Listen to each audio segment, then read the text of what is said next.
this cheap 360 camera, mostly because I'm addicted to gadgets, but also because I film myself mountain biking a lot. And both with the chin mount, the chest mount, and just setting up the camera, trying to line up a shot to a jump or something, which has been more or less successful for the most part. But sometimes it would be nice to not spend as much time setting up the camera and just sort of plopping it down. Van Can, Matt Jones, they all wear the big Insta360 camera. We can talk about how you can frame it after. So I wanted to see if this little guy could do the job of that, be any sort of replacement for that. It's only 30 FPS, which was a bit worrying, but I figured even if it's not working for heads up, you could set it up and not miss a shot because you didn't line it up correctly near the jumps. I mean, the size, I'm currently recording on the GoPro, but it's about the same size as a GoPro. About the same weight. I think the GoPro weighs slightly more, which should have been a red flag because this is 2 cameras, or 2 lenses, not 2 cameras. Let's look at the footage. I went up to the local hills and just went down with both the GoPro and the cheap 360, Nilox 360 Plus.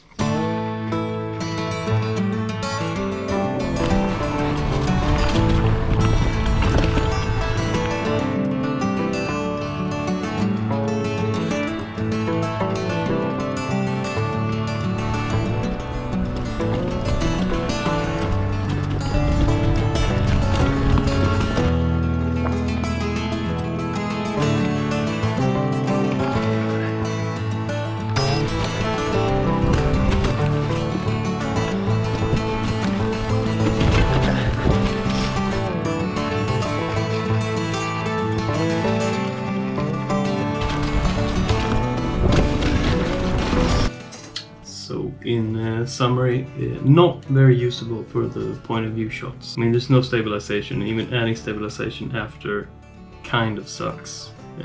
I'm guessing because of the 30 FPS. And even with the chin mount, my head is providing some stabilization, but it's clearly not enough to make the shots look good. And that means I have to invest in an Insta360. But if you're watching Insta360, for now I'm gonna keep using the GoPro. It's the only thing I wish I could do more easily is do the horizontal shots, because the YouTube shorts, it looks better if you do the horizontal and then you don't get the black bars. It's hard to see that I'm biking if I don't crop it, sort of weird.